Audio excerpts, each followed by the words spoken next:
Este programa es una presentación de Iglesia de Cristo, Ministerios Alfa y Omega, Nueva York, proclamando el que es, y que era, y que ha de venir, el Todopoderoso. Cosas que están escritas en el Evangelio de Juan, podamos creer en Jesús como el Hijo de Dios y que al creer en Él, dice, tengamos vida en su nombre. ¿Qué vida? Vida eterna, vida espiritual. Por eso es que todo el Evangelio de Juan es distinto a los Evangelios de Mateo, Marcos y Lucas, porque va directamente a presentar a Jesús como el Hijo de Dios, como el Dios encarnado. Y hemos llegado hasta el capítulo número 15 y hoy quisiera leer con ustedes el versículo 17. Si Dios nos lo permite, llegamos al versículo 26.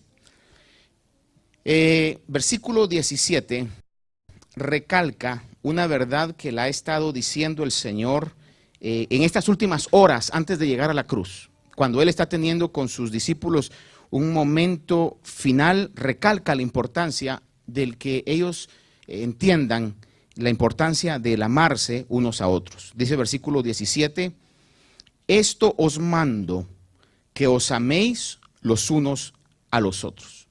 Y aquí lo único que quiero yo que veamos, hermanos, hemos estado hablando sobre esto, es que el Señor está diciendo esto, no está diciendo esto os sugiero o si les parece o no les parece. Dice, esto os mando. En otras palabras, es un mandamiento, es un mandato, o si usted quiere ponerlo en otras palabras, es una orden que Dios da. Esto os mando, que os améis los unos a los otros. Es decir, no es opcional.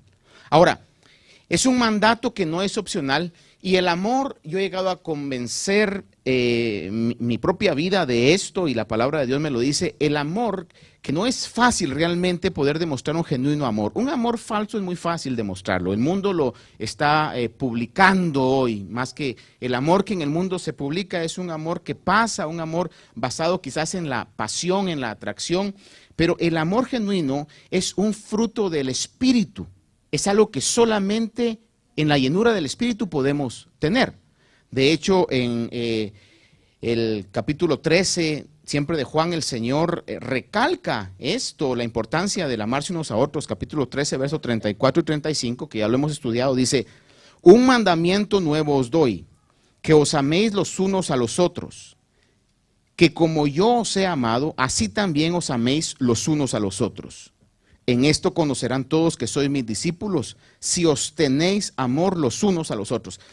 Si usted nota conmigo, la insistencia del Señor sobre esto no fue poca, fue una insistencia repetitiva, fue algo que el Señor estaba recalcando, que nosotros tenemos que comprender. Es un mandato de parte de Dios, es algo que el cielo nos lo está pidiendo, nos lo demanda, hermano, a nosotros como iglesia de Cristo. El Señor lo dijo en varias oportunidades y el poder alcanzar que eso sea una realidad en nuestras vidas va a ser imposible que se lleve a cabo si no es a través de la llenura del Espíritu Santo.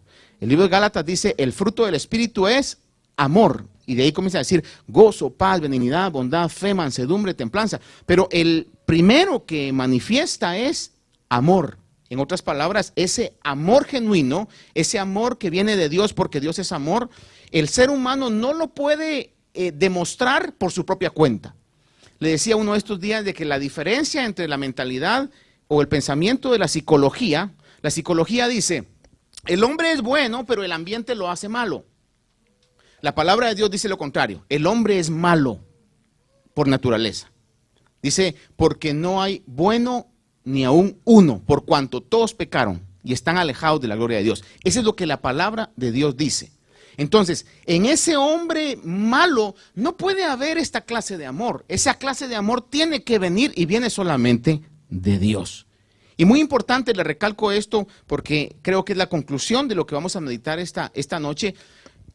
Yo necesito tener ese amor. Yo no sé usted, quizás usted es una persona llena del amor de Dios. Dios lo bendiga, hermano. Pero yo necesito ese amor. Pero ese amor no va a venir a mi vida por un esfuerzo personal, por una mentalidad. Bueno, si es un mandato, entonces yo lo voy a hacer, Señor, y me propongo de aquí en adelante ser una persona amorosa. No lo voy a lograr por mi propia cuenta. Tiene que venir de Dios, porque el amor es un fruto del Espíritu de Dios. Cuando hablamos de la llenura del Espíritu, hermanos amados, mire, estaba estudiando acerca de este punto yo y tengo que decir esto. De las tres personas de la Trinidad, tanto Padre, Hijo y Espíritu Santo, la más abusada es el Espíritu Santo de Dios. En nombre del Espíritu Santo de Dios se hacen tantas barbaridades, tantas cosas que no van de acuerdo a la comisión que el Espíritu traía. Atribuimos que el Espíritu nos habla, atribuimos que el Espíritu nos manda, atribuimos que el Espíritu nos dijo, atribuimos que el Espíritu es el que se mueve, cuando a veces es una serie de emociones nada más. Y en nuestro diario vivir, carente de frutos. Podemos tener, hermano, una experiencia de vibrar y qué sé yo, tantas cosas, pero en el transcurso de nuestra semana, carente de frutos. Entonces yo me pregunto, ¿fue una llenura genuina del Espíritu? ¿O es una emoción? Y abusamos y decimos, y el Espíritu Santo me llenó. Hermanos amados, seamos honestos con Dios y no nos engañemos a nosotros mismos. Necesitamos la genuina llenura del Espíritu Santo. Para que cuando vengan las situaciones podamos, en el poder del Espíritu, tener una vida victoriosa delante de Dios. Por eso le digo que la persona del Espíritu Santo es la más abusada, especialmente hoy que se hacen tantas payasadas detrás del púlpito, hermano. El Espíritu me manda que lo patee y que le eche fuera al demonio. El Espíritu Santo me manda que lo escupa. Hermano, y son cosas que no vienen del Espíritu Santo de Dios. Abuso realmente. Yo creo que el Espíritu Santo merece de cada uno de nosotros pedirle disculpas, hermano, por cómo hemos abusado su persona. Sin embargo, Jesús les recalcó a los discípulos que era necesario que no se entristecieran porque Él se fuera, porque iba a venir el Espíritu Santo. Y ya no solamente iba a estar con ellos, sino que iba a estar dentro de ellos. Porque tenía una función muy especial, muy importante. Ahora, versículos 18 y 19. ¿Cuántos dicen amén hoy? No se enoje conmigo, hermano, pero si se enoja, bueno, va a ser por una buena causa. Versos 18 y 19, véalo conmigo, dice: si el mundo os odia, sabéis que me ha odiado a mí antes que a vosotros.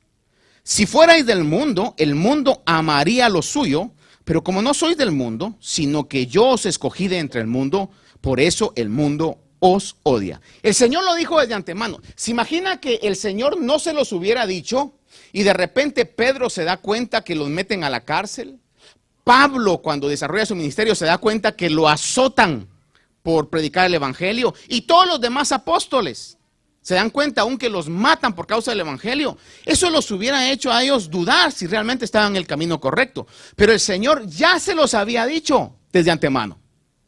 Les dice claramente aquí: si el mundo os odia, sepan que a mí me ha odiado primero. Entonces, en otras palabras, no esperen ustedes aplausos, sino lo que va a haber va a ser una actitud de odio, una actitud de rechazo. Y le decía yo creo el domingo, y el punto número uno por el cual el mundo odia a la iglesia es porque la iglesia dice la verdad, el evangelio de verdad, donde hablamos acerca, para mí el punto más importante de esta verdad es que Dios es el creador de todas las cosas y un día todos vamos a dar cuenta delante de Él.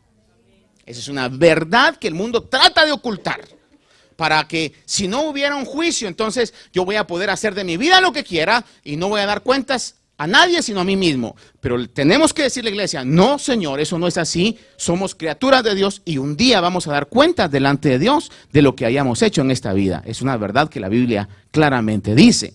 Ahora, el mundo nos odia porque está dominado por Satanás. La palabra claramente dice en el 14:30 del Evangelio de Juan: no hablaré mucho más con vosotros porque viene el príncipe de este mundo y él no tiene nada en mí. Cuando está hablando del príncipe de este mundo, está hablando el Señor de Satanás. Jesús mismo reconoció que el príncipe de este mundo era Satanás. Por eso, hermano, no nos engañemos nosotros y sepamos realmente de que los gobiernos, todos los sistemas, hermano, como le decía yo creo el domingo, todo lo que la palabra habla como mundo, este sistema de valores y de ideas, no es cristiano. El que gobierna sobre esto es Satanás. Todavía, que va a cambiar porque está profetizado en la palabra, pero aún todavía eso es una realidad. Segunda Timoteo 3:12 dice, y en verdad todos los que quieren vivir piadosamente en Cristo Jesús serán perseguidos. Le repito, en verdad todos los que quieren vivir piadosamente o vivir de acuerdo a las reglas de la palabra de Dios, vivir agradando a Dios, dice, serán perseguidos. El Señor lo anticipó, le dijo a los discípulos y por consecuencia nos lo dice a nosotros, que el mundo nos iba a odiar. Por eso alguien en una oportunidad dijo, la pregunta no es de que si somos o por qué somos perseguidos. La pregunta sería, ¿por qué no somos odiados?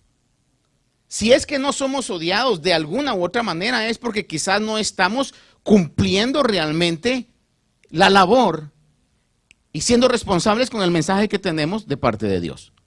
No con esto quiero decir que nosotros vayamos a ser groseros, acusadores, juzgando cuando la Biblia dice no juzguéis para que no seáis juzgados, pero simplemente lo que tenemos que hacer es genuinamente brillar en medio de las tinieblas. Y cuando un cristiano genuino brilla en medio de las tinieblas, todas las tinieblas salen a la luz y las tinieblas se molestan de la misma manera como se molestaron con Jesús. En ese sentido, entonces, el Señor lo anticipa y dice, en verdad, dice, viene el príncipe de este mundo, no tiene nada en mí. Y Pablo habla a Timoteo y le dice, los que quieran vivir piadosamente en Cristo Jesús serán perseguidos. Sé que esa es una pastilla difícil de tragar. Nadie queremos ser perseguidos. Absolutamente nadie. Pero ¿qué si, pregunto, qué si las cosas cambiaran? ¿Qué si el ser cristiano creyente en la Biblia? ¿Qué si el creer en Jesús como el único camino para llegar a Dios? ¿Qué si el defender los principios bíblicos causara una persecución? ¿Estaríamos dispuestos nosotros a seguir siendo cristianos? Esa es la pregunta, porque puede pasar, hermano, puede pasar. Yo con todo mi corazón le digo, Señor, que no pase, yo no quiero pasar, pero si pasara, ¿qué si pasara? La Biblia nos lo ha anticipado. Decía alguien en algún momento que le preguntaban a un ministro, pastor, ¿qué opina usted? ¿Qué hacemos con la persecución de cristianos alrededor del mundo? Y su respuesta fue, pues soportarla. No hay otra. Hagamos algo, pongamos algún movimiento que lo evite. No se puede evitar. El Señor Jesús lo estableció que así iba a ser. El genuino cristiano en algún momento va a ser perseguido.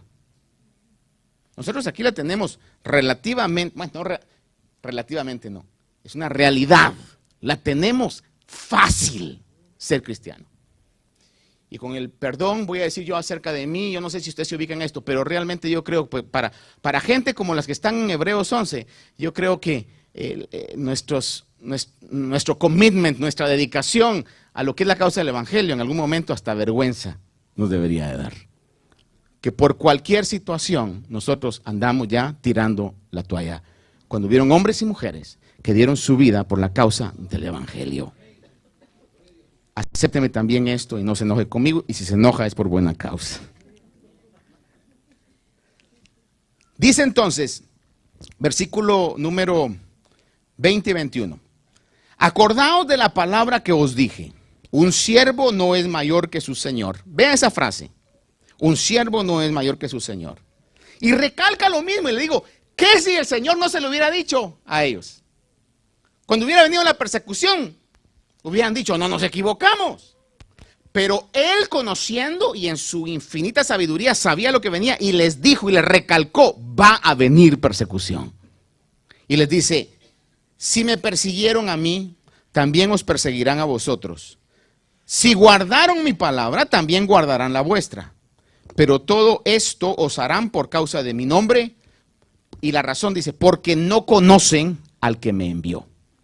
Ahora, esta palabra de que un siervo no es mayor que su señor es en términos de estudio de las frases o de las figuras de dicción, lo que se conoce como un axioma, que es realmente una declaración establecida como una verdad.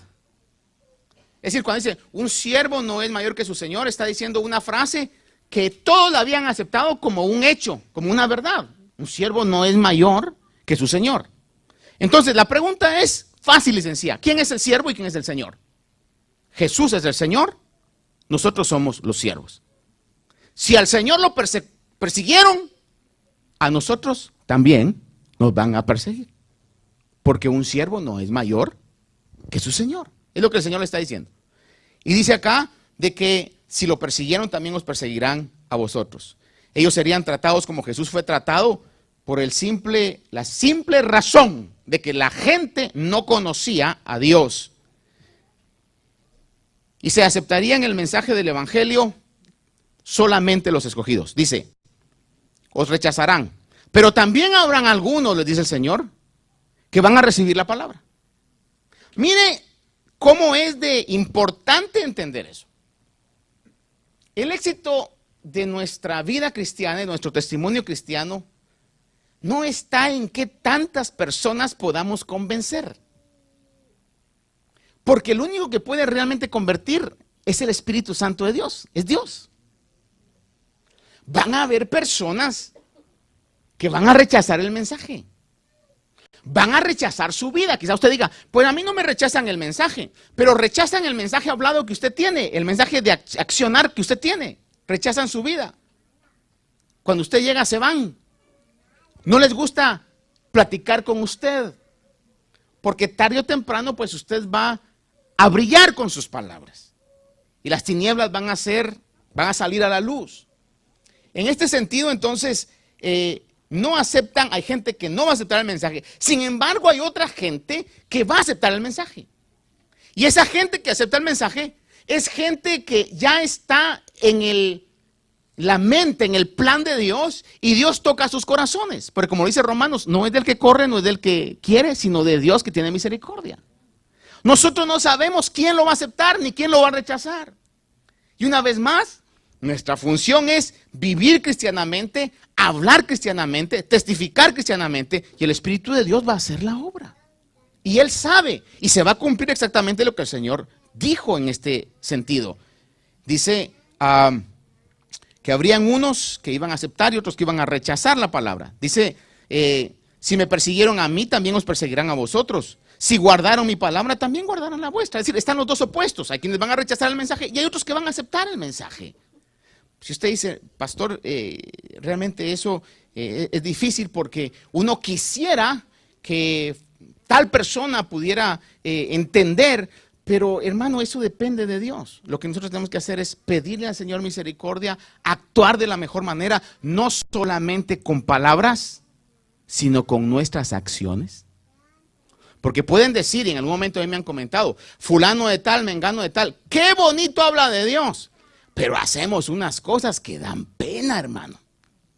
Y entonces ahí, en otras palabras, hermano, estamos nosotros predicando de este lado y echando a perder lo que decimos por el otro lado.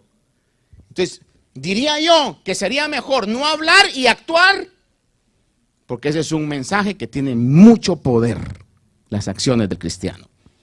Ahora, ellos serían tratados como Jesús fue tratado por la simple razón que la gente no conocía a Dios. Hechos 13:48 recalca la verdad que es Dios el que escoge. Dice, oyendo esto los gentiles se regocijaban y glorificaban la palabra del Señor y creyeron cuantos estaban ordenados para la vida eterna. Mire lo que dice esa frase. Creyeron los que estaban ordenados para la vida eterna. No es tanto, hermano, de que ¿cómo le hago para convencer a fulano? ¿Cómo le hago para convencer a esta otra persona? Hermano, es el Espíritu Santo de Dios el que lo hace. Obviamente tenemos que hablar la palabra, tenemos que explicar en lo mejor que esté en nuestra capacidad el mensaje del Evangelio. Pero el único que puede cambiar los corazones es el Espíritu Santo de Dios. Les recalco, es el Espíritu Santo de Dios. Si yo estoy preparado intelectualmente, si yo estoy preparado académicamente, pero carezco, no tengo el Espíritu Santo de Dios, no va a haber una obra del nuevo nacimiento.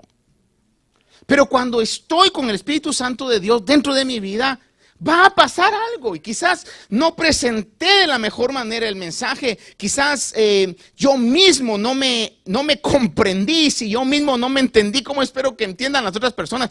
Pero hubo algo en mis palabras, estaba transmitiendo el Espíritu Santo de Dios y el Espíritu Santo de Dios hizo la obra.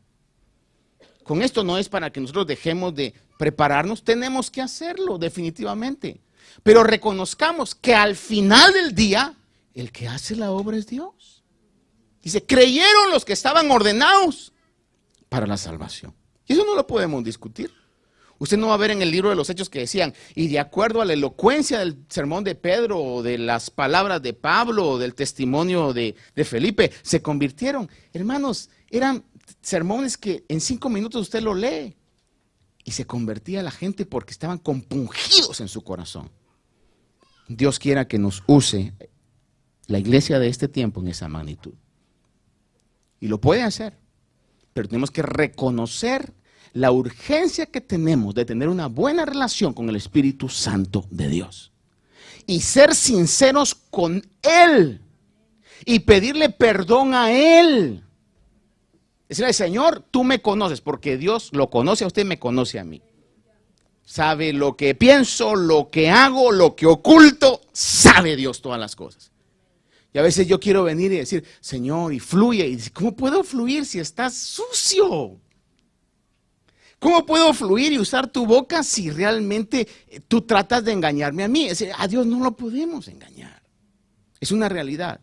Y le recalco esto porque el Señor dice, me voy, pero voy a enviar al Espíritu Santo de Dios. Y le decía yo que una frase que me tocó mucho al estar estudiando esto es alguien que decía, la persona de la Trinidad más abusada es el Espíritu Santo de Dios. Desde los púlpitos se dice, se hacen cosas que dice que es el Espíritu Santo de Dios y no es el Espíritu Santo de Dios. Y le estamos atribuyendo al Espíritu Santo de Dios cosas que no son del Espíritu Santo de Dios. Ahora, verso 22 al 24 dice, si yo no hubiera venido y no les hubiera hablado, está hablando acerca de la generación a la cual él predicó, dice, no tendrían pecado, pero ahora no tienen excusa por su pecado. El que me odia a mí, odia también a mi Padre. Si yo no hubiera hecho entre ellos las obras que ningún otro ha hecho, no tendrían pecado, pero ahora las han visto y me han odiado a mí y también a mi Padre. Estas advertencias el Señor se lo estaba dando a esa generación de judíos que eran nada más que religiosos, que no querían perder su posición religiosa, aunque miraban realmente las obras que solamente el Mesías podía hacer, eso no lo podían negar, pero ellos trataban de matar a Jesús. Cuando llegaban con él ya estaban con una mente preconcebida a encontrarlo culpable, querían matarlo a cualquier costa. Y hermano, y las obras tan maravillosas que él hacía, que solamente el Mesías las podía hacer, daban testimonio que él no era un falso, que no era un charlatán, que era el Hijo de Dios. Estaba viendo hoy un pedacito en un video ahí de los falsos cristos que están el día de hoy. Hay un montón, hay como 10 que tienen miles de seguidores. Hay uno en Rusia que hasta se parece a las pinturas de Jesús que se pintan. Sergei algo, que era un policía de tránsito, pero todos dicen que tuvieron una experiencia con Dios y que Dios los designó, que el cielo los designó para que fueran los Mesías. Increíblemente, miles de gente lo siguen. Otro que decía en Inglaterra, hay una tal en Corea, creo yo, pero hay un filipino que tiene miles de seguidores también, que vive en una opulencia, lujos, con un jet privado, una casa maravillosa en medio de un pueblo de extrema pobreza. Y el que lo estaba entrevistando le decía, mira, Jesús dice, vivió entre la gente necesitada. Y él dijo, yo también he vivido entre la gente necesitada. Y le decía esta persona, pero mira, Jesús hacía milagros. Y él decía, no, aquí también hay milagros. Lo único es que, I have to tell you this. Muchos milagros que se le atribuyen a Dios no son verificables. Usted va a ver que la mayoría de milagros son que le extendió una pierna, que lo sanó de una situación que nadie puede comprobar. Y lo publicamos y lo publican. Aclaro, creo que Dios puede y sigue haciendo milagros. Yo he tenido milagros en mi vida, pero no hace todo lo que yo le he pedido. Hay otras cosas que me he cansado de decirle y ya he entendido, Señor, tú no me quieres librar de esto porque algo bueno está haciendo en mi alma, ese trato en mi cuerpo. Pero en este caso, esta gente, hermano, dice que Dios los ha usado con milagros, pero son milagros falsos, no verificables, que traen vergüenza al Espíritu Santo de Dios. Sin embargo, en el caso de Jesús, eran milagros, por favor, paralíticos que se levantaban, leprosos que sanaban, ciegos de nacimiento que miraban, hombres que tenían las articulaciones secas y de repente cobraban vida a eso. Y la cereza al pastel, un muerto de 4 días que ya apestaba. Y que solo bastó que él dijera, Lázaro, ven fuera, y salió caminando totalmente restaurado. Caminó sobre el agua. Cuando no tenía para pagar un impuesto, le dice a Pedro, ve, echa tu anzuelo. Y el pez traía lo que necesitaban para pagar el impuesto. Le llevaron un poquito de comida, 5 panes y 2 peces. Y le dio alimento a miles de personas 2 veces. Y el milagro más grande, que aún ese trataron de callarlo.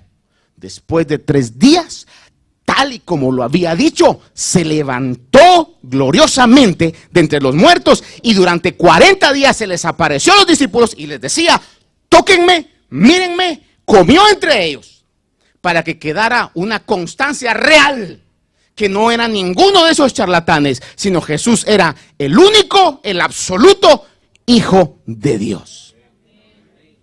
Y por eso yo creo el testimonio de Juan. No hay otro como él. Ahora, hoy en día hay un montón que, como dice Jesús mismo, por sus frutos los conocerán. Como decía alguien, just follow the money. Solo sigamos el dinero y vamos a ver que detrás de todo está la ambición por lo material. Eso es lo que mueve el corazón del mundo, la plata.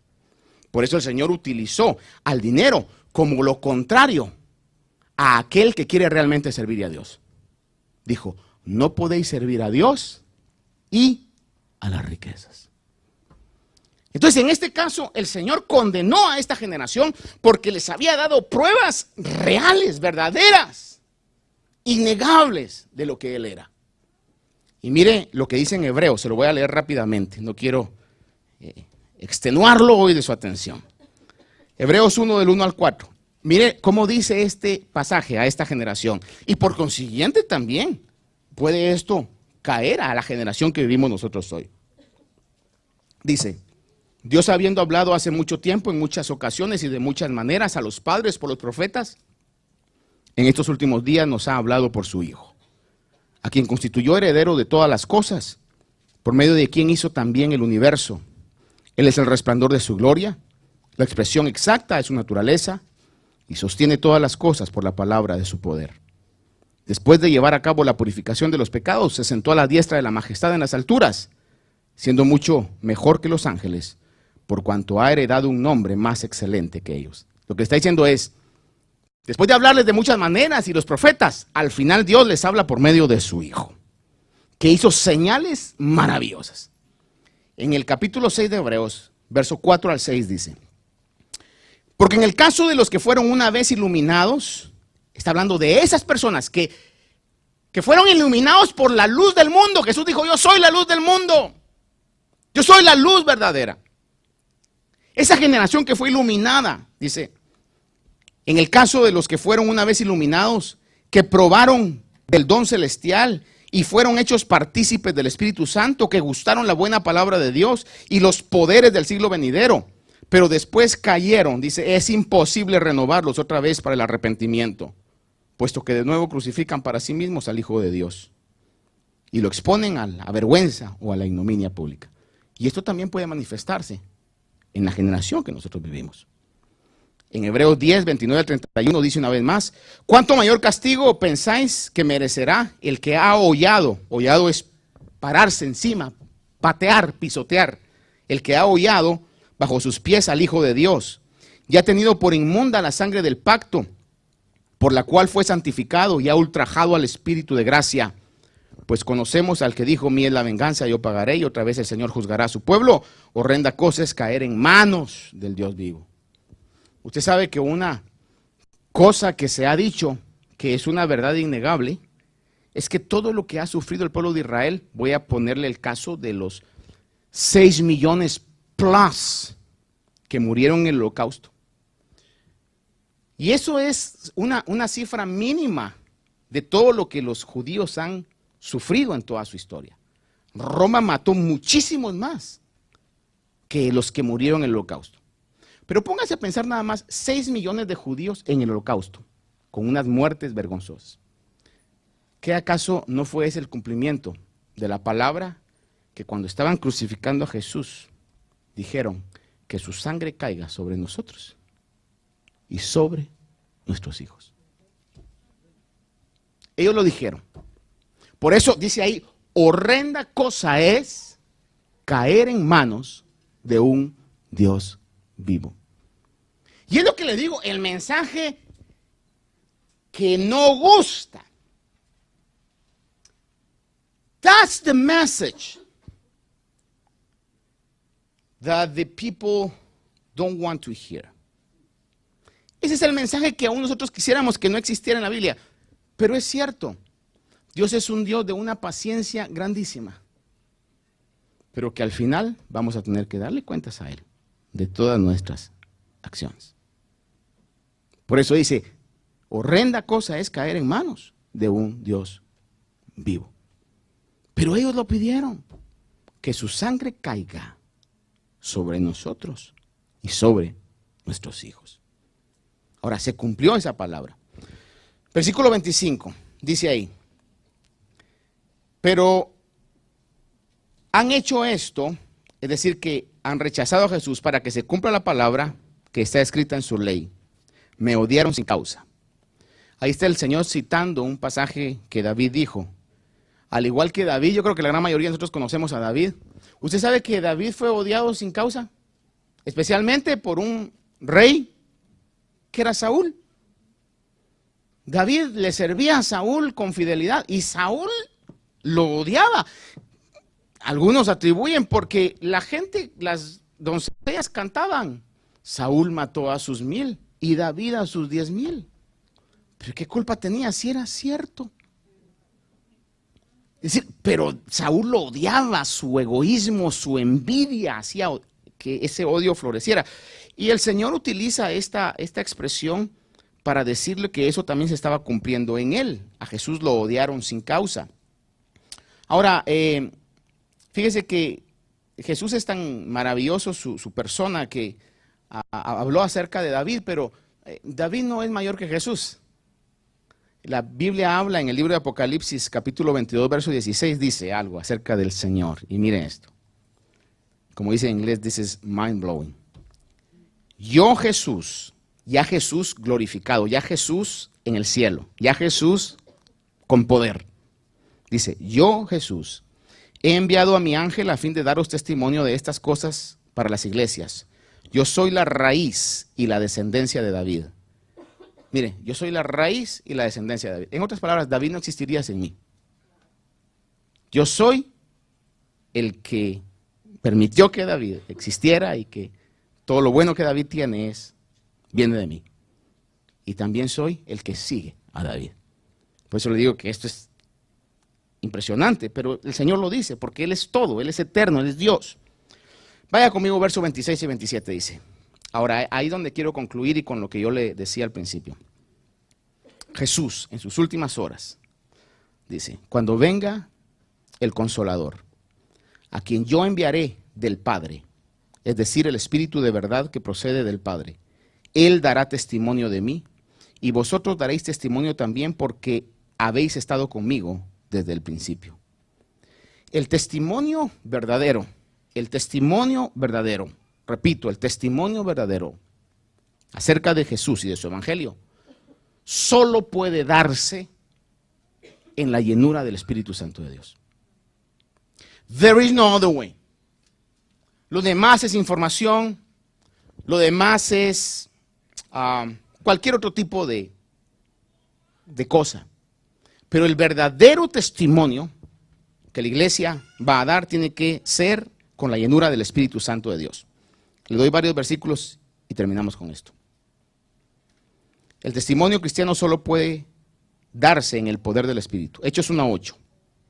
Hechos 1:8 dice: pero recibiréis poder cuando el Espíritu venga sobre vosotros y me seréis testigos en Jerusalén, Samaria y hasta lo último de la tierra. Jesús les dijo: imposible que puedan dar testimonio sin el poder del Espíritu Santo, pero van a recibir poder cuando venga sobre ustedes el Espíritu Santo de Dios. Habla acerca de Esteban, el primer mártir, un diácono, que dice en el libro de Hechos 4, del 8 al 9, 7:55 dice: pero Esteban, lleno del Espíritu Santo, fijos los ojos en el cielo, vio la gloria de Dios y lo están apedreando. Dice: y Esteban, lleno del Espíritu Santo. Acerca de Jesús, dice Lucas 4:1, Jesús, lleno del Espíritu Santo, volvió al Jordán y fue llevado por el Espíritu al desierto. Él mismo habla, dice, lleno del Espíritu Santo. Cuando Pedro, después de que han hecho una sanidad a un cojo que estaba en la puerta de un templo, en Hechos 4, del 8 al 9, dice: entonces Pedro, lleno del Espíritu Santo. Usted estudia realmente que detrás de cada hecho portentoso siempre había una vida que estaba llena del Espíritu Santo. Por eso el Señor dijo: les conviene que yo me vaya, porque yo les voy a enviar al Espíritu Santo. Por eso le digo, está muy bien que nosotros nos preparemos. En todo debemos hacerlo. Pero no creamos que es por nuestra habilidad. No creamos que es por nuestra capacidad. Es por el Espíritu Santo de Dios. Cuando habla aún de Bernabé en Hechos 11:24, dice que Bernabé era un hombre bueno, lleno del Espíritu Santo y fe. Recalca siempre la llenura del Espíritu Santo. Hechos 13:9, acerca de Pablo habla. Después de que Pablo está tratando de testificarle a un político llamado Sergio Paulo, y entonces hay un fulano ahí, un personaje llamado Elimas, el mago, que trataba de desviar la fe de este hombre. En Hechos 13:9 dice: entonces Saulo, llamado también Pablo, lleno del Espíritu Santo, fijando la mirada en él, viene y le lanza una palabra de juicio, y el Señor obra respaldando la palabra de Pablo. Ahora, ¿qué le quiero decir con todo esto? La llenura del Espíritu Santo es indispensable para una vida victoriosa. Y es la persona más abusada de la Trinidad.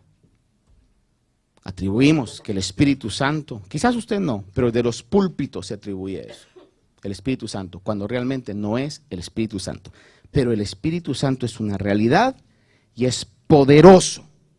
Si nosotros aceptamos lo que el Señor ha dicho y nos ponemos delante de Él diciéndole: Señor, necesito esa llenura de tu Espíritu, eso se puede manifestar en nuestro diario vivir y vamos a poder ver las maravillas que Dios quiere hacer con nosotros. Quizás no sean las mismas que hizo con Pedro, con Pablo, con Bernabé, pero que Dios puede hacer cosas maravillosas con nosotros, lo puede hacer, pero solamente a través de la genuina llenura del Espíritu Santo. Aclaro, la genuina llenura del Espíritu Santo de Dios. Padre, en esta hora,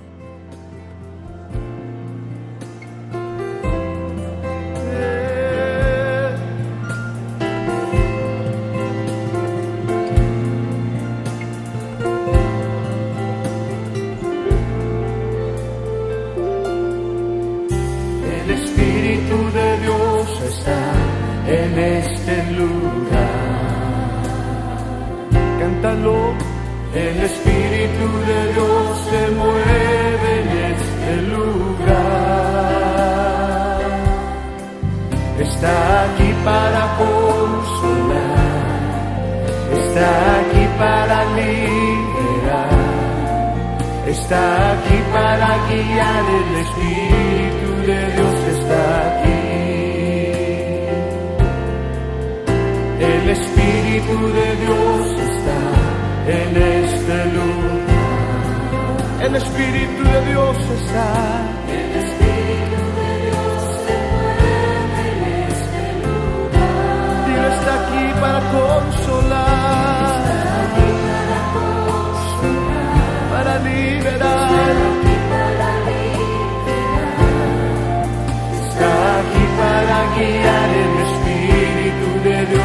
está aquí. Muévete en mí, muévete en mí, muévete en mí. Toca mi mente, mi corazón, llena mi vida de tu amor. Muévete en mí, Dios Espíritu, muévete en mí. Muévete en mí, muévete en mí, muévete en mí. Toca mi mente, mi corazón, llena mi vida de tu amor. Muévete en mí, Dios Espíritu, muévete en mí.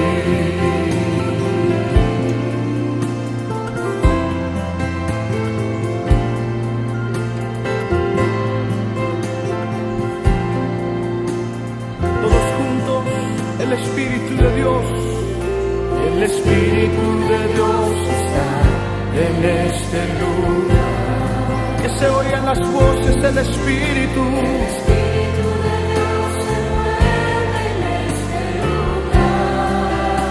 Amén. Está aquí para consolar, está aquí para liberar, está aquí para guiar. El Espíritu de Dios está aquí. El Espíritu de Dios está en este lugar. El Espíritu de Dios se mueve en este lugar. Está aquí para consolar, está aquí para liberar, está aquí para guiar. El Espíritu de Dios está aquí. Todos juntos, muévete en mí, muévete en mí. Toca mi mente, mi corazón, llena mi vida de tu amor. Muévete en mí, Dios Espíritu, muévete en mí, muévete en mí, muévete en mí, muévete en mí. Toca mi mente, mi corazón, llena mi vida de tu amor. Muévete en mí, Dios Espíritu, muévete en mí, muévete en mí, muévete en mí, muévete en mí. Toca mi mente, mi corazón, llena mi vida de tu amor. Muévete en mí, Dios Espíritu, muévete en mí. Muévete en mí, Dios Espíritu, muévete en mí. Muévete en mí, Dios Espíritu, muévete en mí. Muévete en mí, Dios Espíritu, muévete en mí.